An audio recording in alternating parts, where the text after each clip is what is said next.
नमस्कार, सत श्री अकाल। आज हमारे साथ भारतीय किसान यूनियन सिद्धूपुर के सरदार जगजीत सिंह डल्लेवाल जो प्रेसिडेंट हैं, वो हमारे साथ इस किसान एकता मोर्चा के ऊपर जुड़े हुए हैं। इनसे आज हम बात करेंगे। सबसे पहले तो जो 26 जनवरी गणतंत्र दिवस के ऊपर जो बाकायदा चीफ गेस्ट के तौर पर यूके के प्राइम मिनिस्टर बोरिस जॉनसन यहाँ पर आ रहे थे और आज उनकी ऑफिशियल स्टेटमेंट आ चुकी है कि वो भारत का जो गणतंत्र दिवस के आने का इनविटेशन था और जो उन्होंने यहाँ पे आना था वो नहीं आ रहे। उसके ऊपर मैं चाहता हूँ डल्लेवाल जी, आप अपना जो प्रतिक्रम है ये कैसे देख रहे हो सबको, और ये कैसे लोगों में इसका मैसेज आएगा?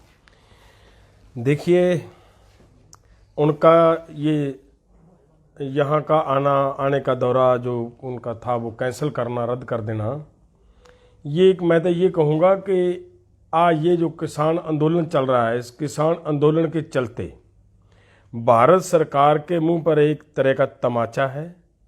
जो उन्होंने इनको इस तरीके से मैसेज दिया है कि अगर आप अपने देश के किसानों के लिए ये नहीं कर सकते, अगर आप अपने देश के संविधान को ऐसे तार तार करते हो, तो उसी संविधान का दिन मनाने के समय हम यहाँ आए तो मुझे लग रहा है उन लोगों को ये महसूस हुआ कि ये हमारा वहाँ उनका यहाँ आना उन्हें गलत महसूस हुआ, इसलिए उन्होंने यहाँ आने का वो अपना प्रोग्राम कैंसिल किया है।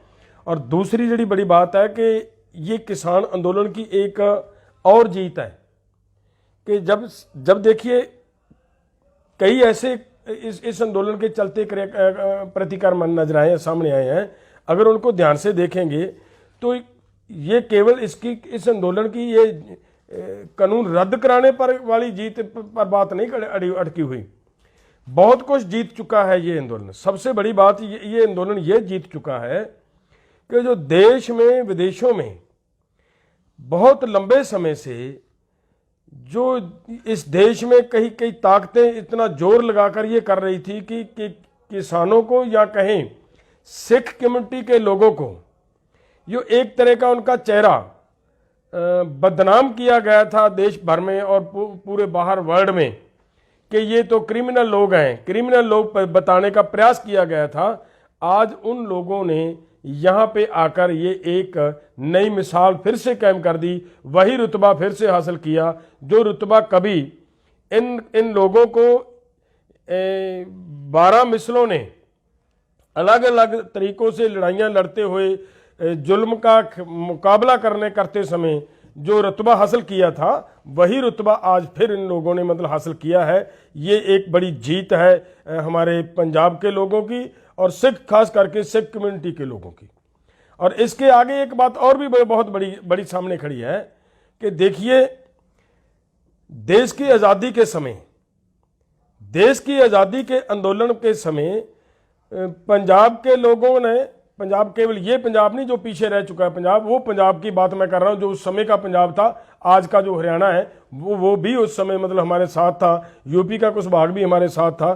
तो वो पंजाब, आज वो पंजाब ने फिर से एकदम मुड़ दोबारा वो एकता बनाकर ये एक सामने लेकर आए हैं बात कि ये फिरकू ताकतें चाहे भले कितना ही जोर लगाएं, हमें सिख और हिंदू की बात करने में जितना मर्जी ये जोर लगा रहे हैं, लेकिन लोगों ने उनकी इन सभी बातों को निकारते हुए एक बार फिर हिंदू और सिख की एकता को बहाल करके दिखाया है। और दूसरी बात, आज़ादी की लड़ाई के समय भी इन्हीं लोगों ने 92% इन लोगों की शहादतें हो चुकी हैं और वही का वही इन लोगों ने आज इतिहास फिर से वो दोहरा दिया है इसी खित्ते के लोगों ने कि आज बहुत बड़ी संख्या में ये लोग उनके आगू होकर लड़ाई लड़ रहे हैं। और दूसरी बड़ी बात इन लोगों की ये नजर आ रही है कि दूसरी स्टेटों से भले ही बहुत कम संख्या में यहाँ साथी आए हों, लेकिन सभी को अपने साथ लेकर उनका पूरा मान सम्मान देते हुए ये आंदोलन को लड़ रहे हैं। ये जीत हो रही है। ये इस आंदोलन का, ये जो पीसफुली आंदोलन चल रहा है, इसी पीसफुली आंदोलन के चलते सरकार का किसानों की तरफ कोई ध्यान ना देना, यही एक वजह है कि यूके जो प्रधानमंत्री जी हैं, उन्होंने जो यहाँ आने का अपना कार्यक्रम रद्द किया है, उसका मेन वजह ये भी है। डल्लेवाल जी, एक और बात जो हमारे स्पेशली यूथ में और जो हमारे साथ किसान यहाँ पे जुड़े हुए हैं, उनमें ये बात आ रही थी कि इन्होंने जो ट्रैक्टर मार्च है, जो ट्रैक्टर मार्च निकालने का हमने प्रोग्राम दिया था कि उसको कैंसिल कर दिया। आज जो नया फैसला लिया ट्रैक्टर मार्च के ऊपर, वो क्या फैसला था और वो कैसे कैसे चलेगा? देखिए, मैं ये कहना चाहता हूँ कि हम यूथ की भावनाओं को समझते हैं। जथेबंदियाँ हर कदम बहुत बार लंबी बहस मीटिंग के बाद वो प्रोग्राम अगर बदलना पड़ता है तो बदलती हैं, अगर उन्हें आगे ले जाना पड़ता है तो वो आगे ले जाती हैं। ये कोई ऐसी नहीं बात कि जथेबंदियाँ कोई पीछे हट रही हैं तब बदला जाता है, नहीं। ये आंदोलन के चलते आंदोलन की रणनीति का पार्ट हुआ करता है ये।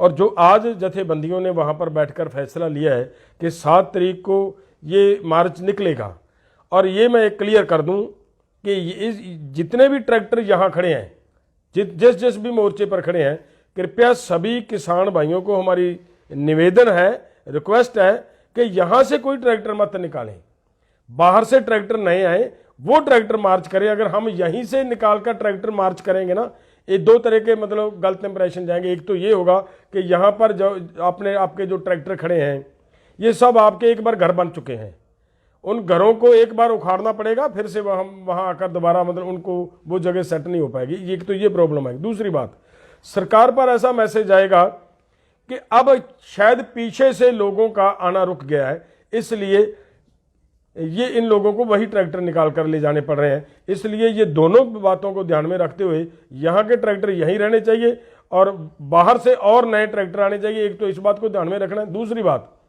टिकरी बॉर्डर से जो ट्रैक्टर निकलेंगे 11 बजे, वो सिंघू बॉर्डर की ओर चलेंगे, और सिंघू बॉर्डर को जो ट्रैक्टर इस बॉर्डर से निकलेंगे वो टिकरी की ओर जाएंगे 11 बजे। दोनों का टाइम एक सेम होगा। रास्ते में जहाँ पर भी ये इकट्ठे होंगे वहाँ पर इनकी मिलनी होगी, वहाँ पर एक दो नेता वो अपनी बात रखेंगे। उसके बाद वहीं से सभी का अपने अपने ठिकानों पर मतलब चले जाएंगे। ये हमारा प्रोग्राम है। ऐसे ही हमारा गाजीपुर वाले पर भी रखा है, उन्होंने गाजीपुर से चलते हुए पलवल जाना है, और हो सकता मुझे पलवल वाले भी इधर को गाजीपुर की ओर आए। ये ऐसे ही एक मतलब कार्यक्रम चलेगा जिसको हमने लोगों ने एक तरह का, मैं फिर रिक्वेस्ट करता हूँ कि एक ये केवल ट्रैक्टर मार्च नहीं रहा, ये एक हमारी परेड की रिहर्सल है। ऐसा लगे बहुत बढ़िया तरीके से होना चाहिए। पूरी देश की मीडिया आपके ऊपर ध्यान में रखती होगी, और पूरा उसको हम डिसिप्लिन तरीके से बड़े बढ़िया तरीके से ऐसे पता चले कि ये ठीक है। एक स्पीड पर जाएं सभी ट्रैक्टर, एक लाइन पे जाएं सभी ट्रैक्टर, ऐसे लगे कि सच में कोई परेड कर रहे हैं। एक दूसरे को कटकर आगे से जाना, पीछे से निकलकर इधर से निकलकर उधर जाना, वो नहीं करना। सभी ने एक डिसिप्लिन तरीके से जाना है, बहुत बढ़िया तरीके से जाना है। और अपने अपने संगठनों के जो भी किसी के पास हैं, जिसके साथ भी कोई जुड़ा हुआ है, वो अपना झंडा लेकर अपने ट्रैक्टर पर बांधता हुआ वो इस मार्च में भाग लेगा। और ये एक तरह का रिहर्सल है हमारी 26 जनवरी का जो हमारा प्रोग्राम है उसकी रिहर्सल है। इसको पूरा ध्यान में रखते हुए शांतमय ढंग से ये करना है, ताकि किसी का कोई रास्ते में कोई एक्सीडेंट वगैरह, कोई दुर्घटना के साथ किसी का कोई नुकसान भी ना हो पाए, और हमारा वो सफलतापूर्वक ये सिरे भी चढ़ जाए। डल्लेवाल जी, इसके अलावा भी आज मीटिंग में जो यूनियंस की मीटिंग हुई है, जो संयुक्त किसान मोर्चे की मीटिंग हुई है, उसमें और भी बहुत सारे फैसले लिए गए हैं कि इस ट्रैक्टर मार्च के बाद 8 की मीटिंग के बाद जो हम आगे करने जा रहे हैं, कौन कौन से जो प्रोग्राम है और उनको कैसे कैसे मनाया जाएगा।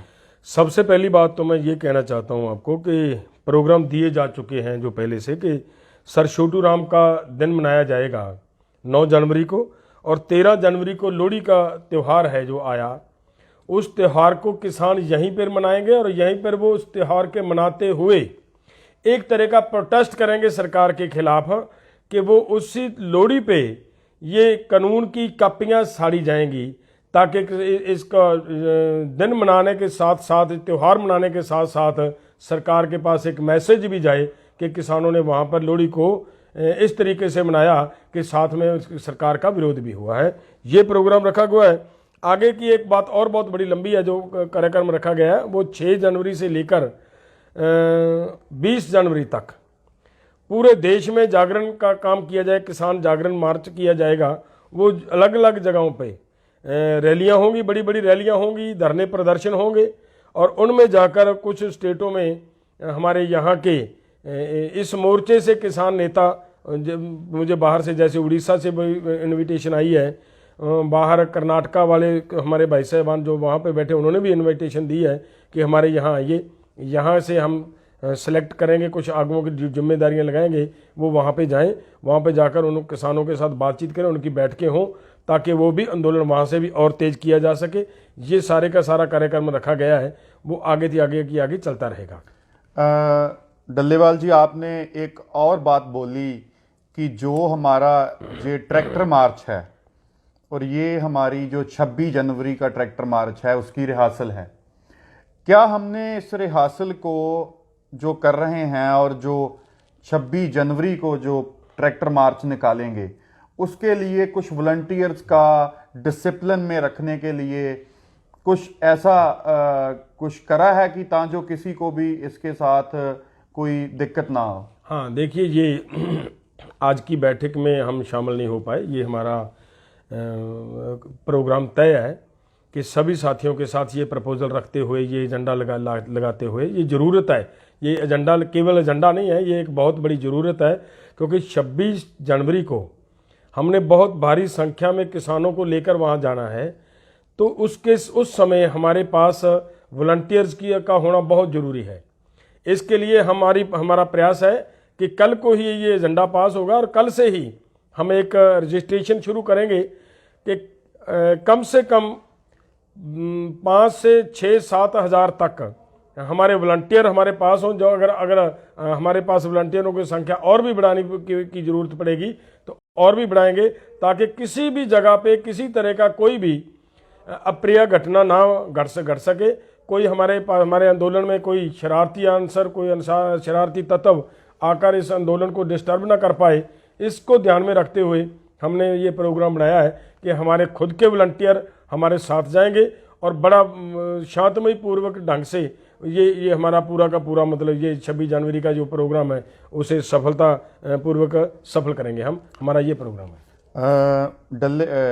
डल्लेवाल जी, एक सुबह से ही आज लोगों का कुछ मैसेज आ रहे थे, संदेशे आ रहे थे कि जो कल 4 तारीख को आपकी सरकार के साथ बैठक हुई है और सरकार ने आगे 8 तारीख का टाइम दिया है कि सरकार हर बैठक में कुछ नहीं कर रही, किसी बैठक में कुछ बोल देती है, किसी में कुछ बोल देती है, और जो 8 तारीख को बैठक होने वाली है उसमें भी सरकार हमको कुछ नहीं देगी और ऐसे ही जैसे पहले बैठकें हो रही हैं वैसे की वैसे ही एक बैठक फॉर्मेलिटी की होगी।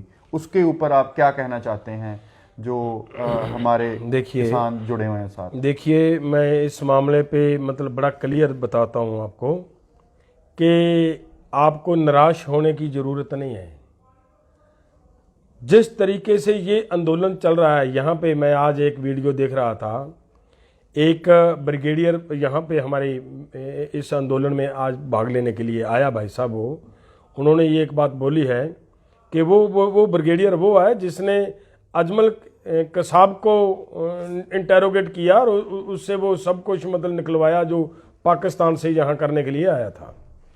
उसने जो बात सबसे बड़ी कही है वो देखने वाली बात, उसने कहा कि ऐसा आंदोलन और इतना लंबा आंदोलन और इतना शांतिपूर्वक आंदोलन आज तक मैंने देखा नहीं। हमारी भी आंखें खुल गई हैं कि ये ऐसा भी आंदोलन होता है। तो ये केवल एक ब्रिगेडियर की आंखें नहीं खुली, ये पूरे वर्ल्ड की आंखें खुल चुकी हैं। और इस आंदोलन का जिस तरीके से हम आंदोलन लड़ रहे हैं, अगर इसी तरीके से हम आंदोलन लड़ते जाएंगे, मैं वायदे से बात करता हूं, आपसे वायदा करता हूं कि दोस्तों हर हाल में जीतेंगे, जीत हमारे कदम चूमेगी, हर हाल में जीतेंगे।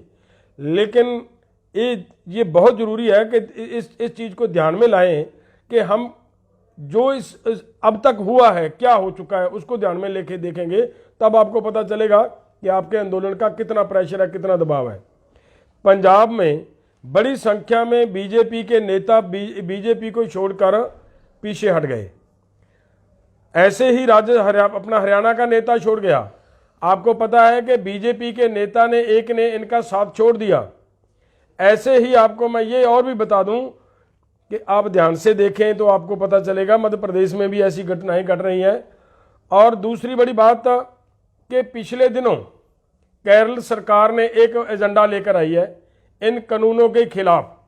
वहीं पर बीजेपी का एक एमएलए बैठा है, इसका विरोध नहीं किया, इसके पक्ष में वोट डाली है उसने भी। ये आपकी जीत है भाइयों, शांतमय आंदोलन की जीत है।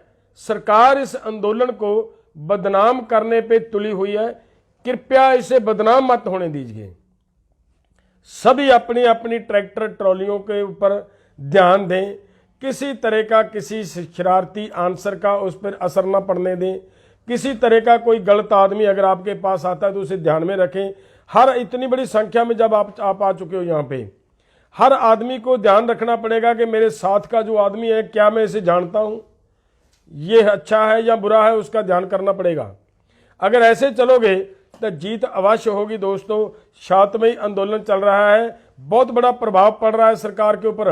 आज आपको पता चला होगा कल की जो आपने बैठक की बात की है, उस बैठक में से निकल कर आई जो आपने बात कही कि क्या सरकार ऐसे ही बैठकें करती रहेगी, क्या किसानों को कुछ मिलेगा नहीं। इस बात को ध्यान से देखें। आज टीवी पे खबर चली है कि बीजेपी और आरएसएस और इनके वरिष्ठ नेताओं ने, बीजेपी के प्रेसिडेंट उस बैठक में बैठे हैं, वो पूरा दिन इसी पे मतलब उनकी आपस में विचार चर्चा हुई है कि इस आंदोलन को कैसे समाप्त करवाया जाए, कैसे किसानों की समस्याओं का समाधान निकाला जाए। वो उस पर सभी का आप सबका ये प्रेशर है। दूसरी बात एक और आपने शायद ध्यान से, आपके पास नहीं बात आई होगी, सर्वदलीय का जो इन्होंने पार्लियामेंट का इजलास बुलाना था, वो उससे भागी है सरकार। क्यों भागी है? वो इसीलिए भागी है मेरे दोस्तों कि सरकार को ये पता चल चुका था कि बाहर किसान बैठे हैं, कहीं ऐसा ना हो कि हम अंदर बैठे होते बाहर किसान आकर घेरा डाल लें, या फिर अगर हम अंदर भी बैठेंगे, किसान अपनी अपनी जगह पर शांतिपूर्वक भी अगर रहेंगे तो हमें हमारे विपक्षी दल हैं जो वो वहाँ पे घेरेंगे, हम उनके सवालों के जवाब, उनकी बातों के जवाब नहीं दे पाएंगे। और उनकी बातों के जवाब देने से पहले वो सरकार चाहती है कि इस समस्या का समाधान निकालें और उसके बाद वो मतलब सरकार विपक्ष के सामने जाए। ये बहुत बड़ी जीत है आपकी, इस आंदोलन की जीत है। सो इससे मायूस होने की बात नहीं है कि हम शांतिपूर्वक बैठे हैं, चुपचाप बैठे हैं, कि ऐसा मतलब हमें कुछ प्राप्त नहीं हो रहा। बहुत कुछ प्राप्त हो रहा है। पूरे वर्ल्ड की आप लोगों को हमायत प्राप्त हो रही है। ये बहुत बड़ी बात है कि इतने लोगों की आपको हमायत मिल जाना। और इससे बड़ी बात और मैं कहूँ कि यूएनओ ने भारत सरकार को, अगर आप शांतिपूर्वक रहे हो, आपने शांति रखी है लोगों ने, तब यूएनओ की ओर से एक लेटर आता है भारत सरकार को। वो लेटर में क्या है कि आपने शांतिपूर्वक आ रहे किसानों पर बुछाड़ें क्यों मारी गई, लठियां क्यों बरसाई गई, किसानों को क्यों रोका गया, ये सब आपकी शांति का सिट्टा है भाइयों। और यूएनओ जैसी संस्था को अपने आप आपके पक्ष में बोलना पड़े, ये और बहुत बड़ी जीत आपकी। और जो बाकी रहती है जीत वो भी होगी, हर हाल में होगी, और आपका जीतना पक्का है, तय है। लेकिन एक बात का ध्यान जरूर रखिए, शांति बनाकर रखें, शांति से जीतेंगे। इतनी मेरी बात है। बहुत बहुत शुक्रिया, धन्यवाद डल्लेवाल जी का, जो उन्होंने अपने विचार आप सभी के साथ साझे करें। और जैसे उन्होंने बोला कि हमारी जीत अवश्य होगी, थोड़ा सब्र रखने की ज़रूरत है और पीसफुल रहने की ज़रूरत है, ताजो ये जो सरकार है इसको इतना प्रेशर बढ़ जाए कि ये कानून रद्द करने ही पड़े। बहुत बहुत शुक्रिया, धन्यवाद, सत श्री अकाल।